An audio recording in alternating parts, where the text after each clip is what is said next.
ഞങ്ങളുടെ മിഷന്റെ ഒരു വണ്ടി ഒരിക്കൽ മിഷനിൽ വന്നുകൊണ്ടിരുന്ന ഒരു ചെറുക്കൻ മോട്ടിച്ചോണ്ട് പോയി. അപ്പൊ ഞങ്ങളുടെ മിഷണറി എന്നെ വിളിച്ചിട്ട് പറഞ്ഞു, അച്ഛാ നമ്മുടെ വണ്ടി അവൻ മോഷ്ടിച്ചോണ്ട് പോയി, എന്താ ചെയ്യണ്ടേ? പോലീസിൽ അറിയിക്കണോ? അപ്പൊ ഞാൻ പറഞ്ഞു, ഇതാണോ ഞാൻ നിന്നെ പഠിപ്പിച്ചത്? നീ പോലീസിലൊന്നും അറിയിക്കണ്ട, നീ അവനെ വിളിക്ക്. അവനെ വിളിച്ചാലും അവൻ വണ്ടി കൊണ്ട് തരത്തില്ല അച്ഛാ. അല്ല, ഞാൻ പറഞ്ഞു വണ്ടി തിരിച്ചുകൊണ്ട് തരാനല്ല വിളിക്കാൻ പറഞ്ഞേ. പിന്നെ അവനെ വിളിച്ചിട്ട് പറയാം, മോനെ വണ്ടി ഇപ്പം നിന്റെ പേരിലല്ലല്ലോ, ഇപ്പൊ പോലീസ് വിളിച്ചു കഴിഞ്ഞാൽ നിനക്ക് പ്രശ്നമാ, അതുകൊണ്ട് എപ്പോഴാണ് നിനക്ക് സമയം, വണ്ടി നിന്റെ പേരിലാക്കി തരാമെന്ന് പറഞ്ഞു. ഇതൊക്കെ നടന്ന കാര്യങ്ങളാണ് ഞാൻ പറയുന്നത്. അവൻ വന്നു, വണ്ടി അവന്റെ പേരിലാക്കി, വാങ്ങിച്ചോണ്ട് പോവുകയും ചെയ്തു. ഇപ്പോഴും അവന്റെ കയ്യിലുള്ളു. കർത്താവ് അവനെ സ്നേഹിക്കുന്നു. അതുകൊണ്ട് നമ്മുടെ സാക്ഷ്യം നഷ്ടപ്പെട്ടില്ല. മിഷൻ വാങ്ങിച്ച വസ്തുവിൽ താമസക്കാരുണ്ട്. ഇപ്പം വീട് എൻക്രോച്ച് ചെയ്ത് താമസിക്കുന്നുണ്ട്. ഞങ്ങൾ വഴക്കുണ്ടാക്കാൻ പോയിട്ടില്ല. കാര്യം അതാ കർത്താവ് പറഞ്ഞത്. കർത്താവ് പറഞ്ഞ എന്താ? ഒരുത്തൻ നിന്റെ വസ്ത്രം വ്യവഹരിച്ച് നിന്റെ വസ്ത്രം എടുപ്പാൻ ഇച്ഛിക്കുന്നവന് നിന്റെ പുതപ്പും കൂടെ വിട്ടുകൊടുക്കുക. ഒരുത്തൻ നിന്നെ 1 നാഴിക പോകുവാൻ നിർബന്ധിച്ചാൽ 2 നാഴിക അവനോടുകൂടെ പോക.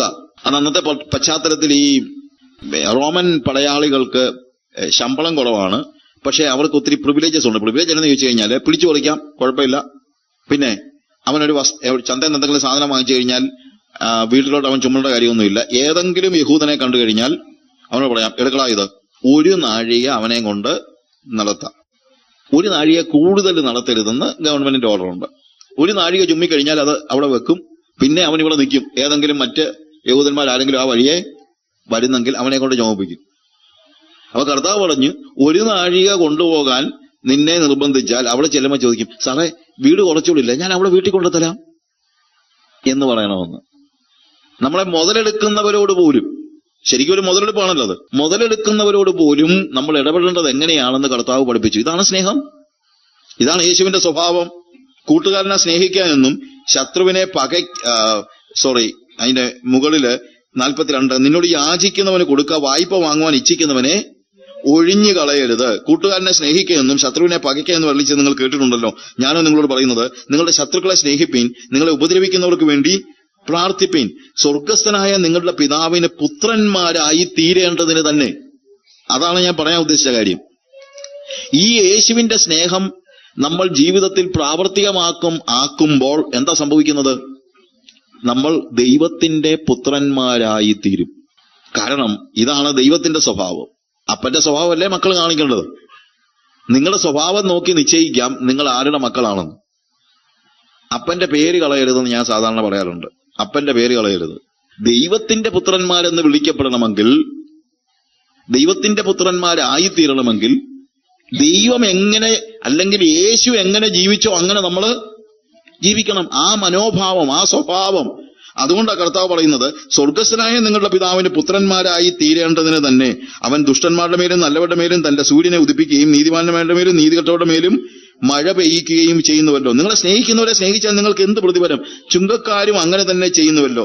സഹോദരന്മാരെ മാത്രം വന്ദനം ചെയ്താൽ നിങ്ങൾക്ക് എന്ത് വിശേഷം ചെയ്യുന്നു? ജാതികളും അങ്ങനെ തന്നെ ചെയ്യുന്നുവല്ലോ. ആകയാൽ നിങ്ങളുടെ സ്വർഗീയ പിതാവ് സൽഗുണപൂർണനായിരിക്കുന്നത് പോലെ നിങ്ങളും സൽഗുണപൂർണരാകുവിൻ. പ്രിയമുള്ളവരെ, ഇതൊക്കെ വീട്ടിൽ കൊണ്ടുപോയി ഇതൊക്കെ വായിച്ച് പിള്ളേരെ കേൾപ്പിക്കുക. ഇതാണ് യഥാർത്ഥത്തിലുള്ള ക്രിസ്തീയ ജീവിതം. ഇതാണ് കർത്താവ് പറയുന്ന സ്നേഹം. ഇങ്ങനെയാണ് നമ്മൾ സ്നേഹിക്കാൻ. ഞാൻ നിങ്ങളെ സ്നേഹിച്ചതുപോലെ നിങ്ങൾ അന്യോന്യം സ്നേഹിക്കാൻ പറഞ്ഞത്. ആ സ്നേഹം എന്താണെന്ന് നമ്മൾ അറിയണ്ടേ? എങ്കിലല്ല നമുക്ക് അങ്ങനെ ജീവിക്കാൻ പറ്റുള്ളൂ.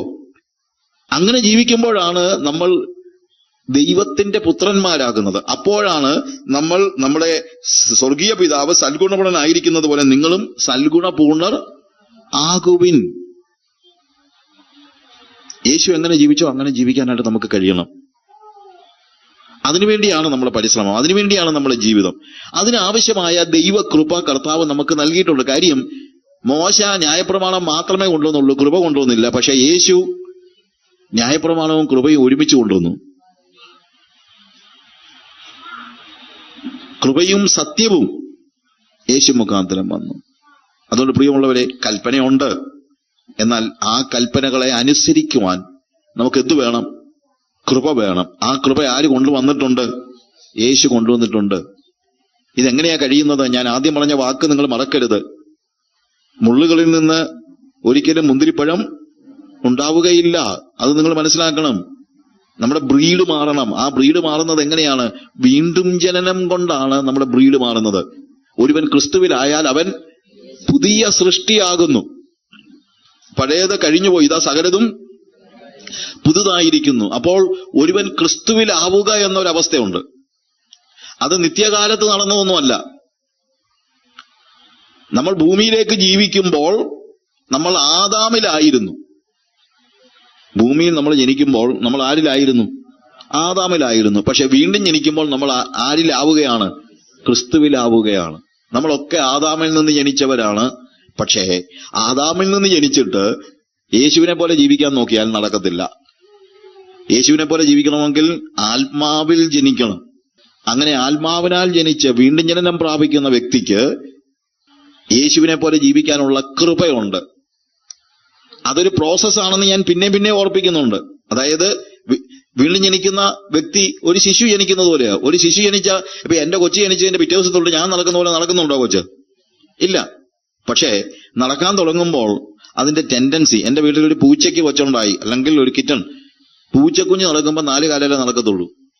ഇനി ഞാൻ എത്ര പരിശീലിപ്പിച്ചാലും 2 കാലേ കുറച്ചു കാലം നടക്കും. പക്ഷെ ഞാൻ രാവിലെ പറഞ്ഞതുപോലെ എലിയെ കാണുമ്പം 4 കാല് താഴെ വെക്കും. കാര്യം അതിന്റെ ജന്മം തന്നെ പൂച്ചയുടെ ജന്മമാണ്.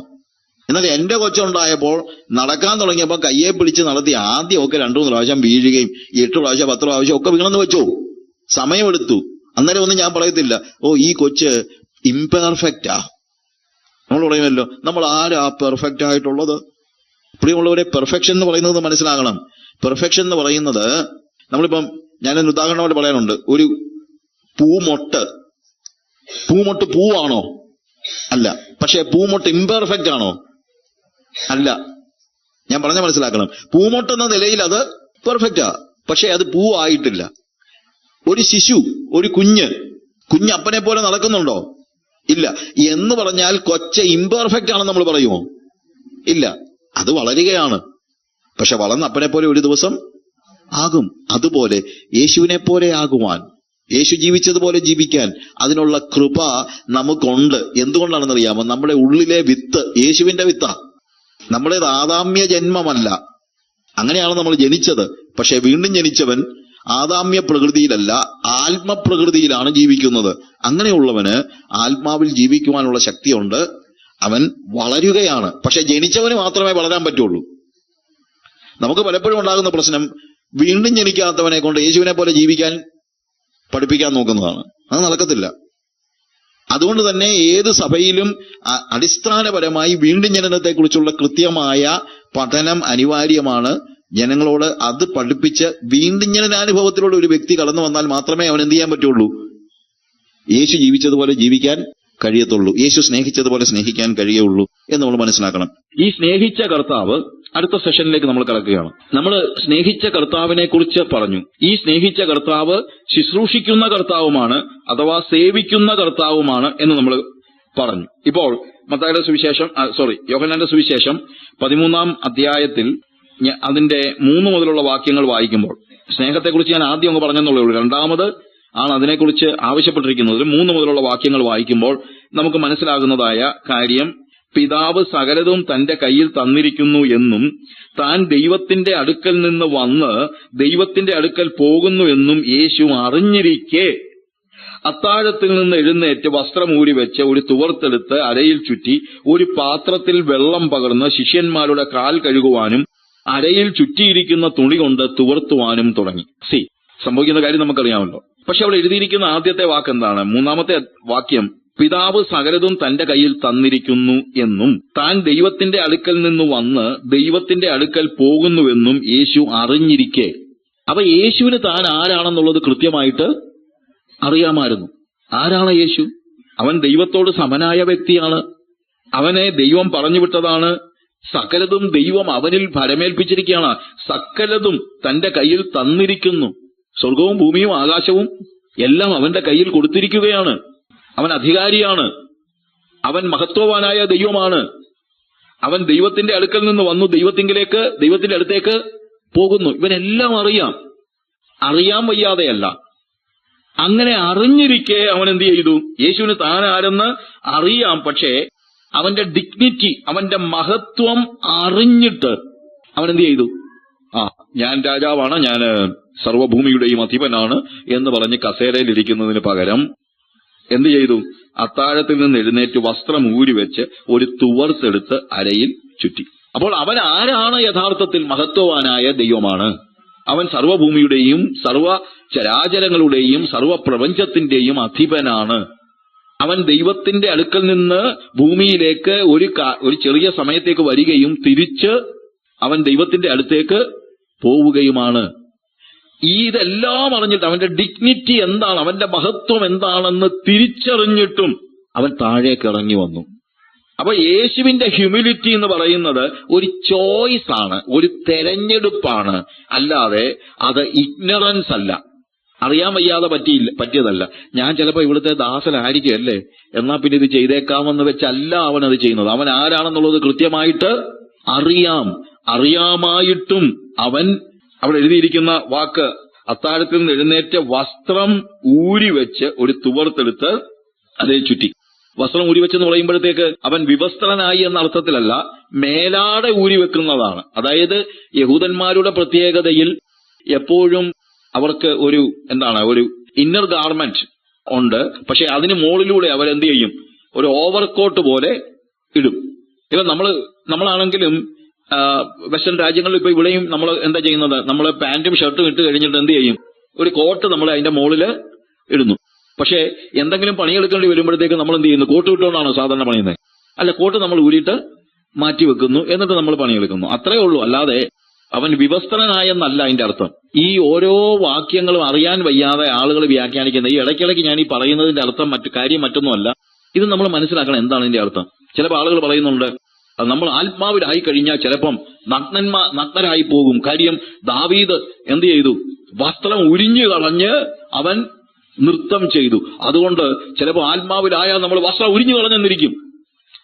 പ്രിയമുള്ളവരെ, ദാവീദ് നഗ്നനായി നൃത്തം ചെയ്തെന്നൊന്നും വേദപുസ്തകത്തിൽ എഴുതിയിട്ടില്ല. വേദപുസ്തകത്തിൽ എഴുതിയിരിക്കുന്നത് അവൻ രാജവസ്ത്രം, ശരിക്കും പറഞ്ഞു കഴിഞ്ഞാൽ അതാണ്, രാജവസ്ത്രം ഉരിഞ്ഞു മാറ്റിവെച്ചു. അതായത് അവൻ പെട്ടകത്തിന്റെ മുമ്പിൽ ആളുകൾ നൃത്തം ചെയ്യുന്നത് കണ്ടപ്പോൾ അവരോട് കൂടാൻ നോക്കിയപ്പോൾ അവൻ എന്ത് ചെയ്തിരിക്കുകയാണ്? അവന്റെ ഇന്നർ ഗാർമെന്റിന്റെ മുകളിൽ അവന് റോയൽ ഗാർമെന്റ് ഇട്ടിട്ടുണ്ട്. അപ്പൊ അവനോട് തന്നെ ചോദിച്ചു, എടാ, രാജാവിന്റെ വസ്ത്രം ധരിച്ച് ദൈവത്തിന്റെ മുമ്പിൽ നൃത്തം ചെയ്യാൻ ഞാൻ ആരാ? അതുകൊണ്ട് അവൻ എന്ത് ചെയ്തു? രാജാവിന്റെ ആ മേലാടെ ഊരി വെച്ചിട്ട് സാമാന്യ ജനത്തിൽ ഒരുത്തനെ പോലെ നൃത്തം ചെയ്തു. അല്ലാതെ ആത്മാവ് കയറിയ തുണി പറിച്ചു കളയുമെന്ന് ആരും ചിന്തിക്കരുത്. ഞാൻ പറയുന്നത് വെറുതെ ഒന്നുമല്ല. ഇതൊക്കെ പലയിടത്തും ഉണ്ടാകുന്ന പ്രശ്നം. ആൾക്കാർ പറയുന്ന കാര്യമാണ്.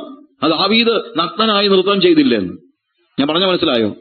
മീകൾ ഇത് കണ്ടപ്പോഴത്തേക്ക് മീകൾ ചോദിക്കുന്നു, നീ സാമാന്യ ജനത്തിൽ ഒരുത്തനെ പോലെ, നഗ്നനായെന്നല്ല എഴുതിയിരിക്കുന്നത്, നീ സാമാന്യ ജനത്തിൽ ഒരുത്തനെ പോലെ കുതിച്ചു ചാടുന്നത് എന്തുകൊണ്ടാണ്? നീ എന്തുകൊണ്ടാണ് രാജവസ്ത്രം? അവളെ സംബന്ധിച്ചുള്ള അവൾ രാജാവിന്റെ മോളായിട്ട് വളർന്നതല്ലേ, അവൾക്ക് മനസ്സിലാകുന്നില്ല രാജാവ് രാജവസ്ത്രം ഉരിഞ്ഞു കളഞ്ഞിട്ട് സാമാന്യ ജനത്തിന്റെ ഇടയിലേക്ക് കയറുന്നത്. അവന്റെ ഡിഗ്നിറ്റി കളഞ്ഞു എന്നുള്ളതാണ് അവിടെ പറയുന്നത്. ഡിഗ്നിറ്റി ഞാൻ പറയുന്ന മനസ്സിലാകുന്നുണ്ടല്ലോ.